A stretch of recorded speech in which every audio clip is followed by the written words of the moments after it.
નમસ્કાર દર્શક મિત્રો, જાગૃતિ ન્યૂઝ એ જ વિજાપુરની ખબરમાં આપનું સ્વાગત છે. રણાસર આરકે હાઈસ્કૂલમાં મારામારી મામલે 3 નામજોગ સહિત અન્ય સામે વિજાપુર પોલીસ મથકે ગુનો નોંધાયો.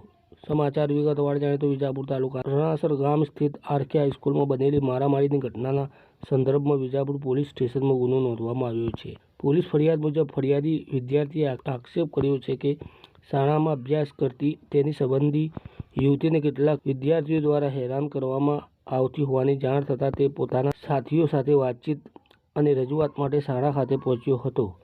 ફરિયાદમાં જણાવ્યા મુજબ આ દરમિયાન વિવાદ સર્જાયો હતો અને બાદમાં મારામારીની ઘટના બની હતી, જેમાં ફરિયાદી તથા તેના સાથીઓને ઈજા પહોંચી હતી. ફરિયાદી વિદ્યાર્થીને સારવાર માટે હોસ્પિટલમાં ખસેડવામાં આવ્યો હતો. FIR મુજબ આ બનાવ અંગે દિનેશસિંહ, નરેન્દ્રસિંહ રાઠોડ, મોહિતસિંહ, કુણાલસિંહ તથા અન્ય કેટલાક શખ્સો સામે ભારતીય ન્યાય સંહિતાની વિવિધ કલમો તેમજ ગુજરાત પોલીસ અધિનિયમ હેઠળ વિજાપુર પોલીસ મથકે ગુનો નોંધવામાં આવ્યો છે. નામ આપનું? મારું નામ રાવલ દિલીપ કુમાર ચંદુલાલ, ગામ રણાસણ. અને ઘટના શું હતી?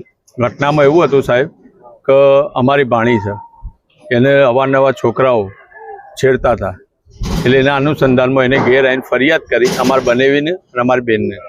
એટલે અમારા બનેવી બેન નોકરી કરે મારી જેવી, એના અનુસંધાનમાં એનો ભાઈ આવ્યો અમારા ભાણે અને એની સાથે એના 2 મિત્રો હતા.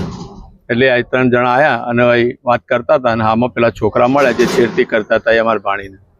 અને એના અનુસંધાનમાં એ લોકોએ ઝપાઝપી કરી અને ઓફિસમાં લ્યા અને ઓફિસમાં કે પ્રિન્સિપાલ સાહેબને વાત કરીએ. એટલે પ્રિન્સિપાલ સાહેબની ઓફિસમાં પેલો બીજા લોકોને બોલાયા બહારથી અને અસામાજિક તત્વ જેવું થઈને અને મારામારી કરી ઓફિસમાં. અને કેમેરા છે, CCTV લાગેલા, પણ 10 થી 12:30 વાગ્યા સુધીના CCTV કેમેરા બંધ કર્યા છે કે શું હોય જે હોય તે એના અનુસંધાનમાં અમે જઈએ છીએ અને વિજાપુર પોલીસ સ્ટેશનમાં FIR નોંધાવી દીધી છે અમે. હા, હું પટેલ આરકે હાઈસ્કૂલ રણાસણ, તાલુકો વિજાપુર, જિલ્લો મહેસાણાનો આચાર્ય છું, રાજેન્દ્રસિંહ વિહોલ. ગઈકાલે એક ઘટના બનેલી જેમાં 4 જે ગામના વતની છે છોકરાઓ એ અહીંયા આવેલા લગભગ 10:30 વાગે અને એમને ફરિયાદ કરેલી કે મારા બહેનને કોઈ વિદ્યાર્થીઓ જે છે 3 વિદ્યાર્થીઓ નામ એમને આપેલા અને એમ કે મારા બહેનની છેડતી કરે છે એવું એમને જણાવેલું. એટલે મેં એમને કહ્યું તમે બેસો, પ્રશ્ન સોલ્વ કરીએ છીએ.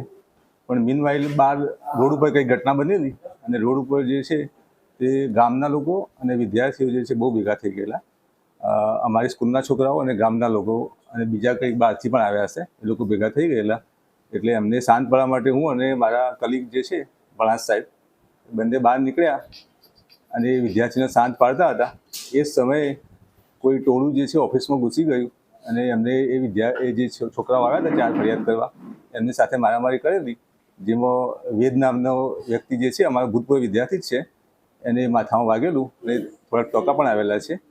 આ ઘટના બની છે અને પોલીસ ઇન્ક્વાયરી જે છે હાલ ચાલુ છે.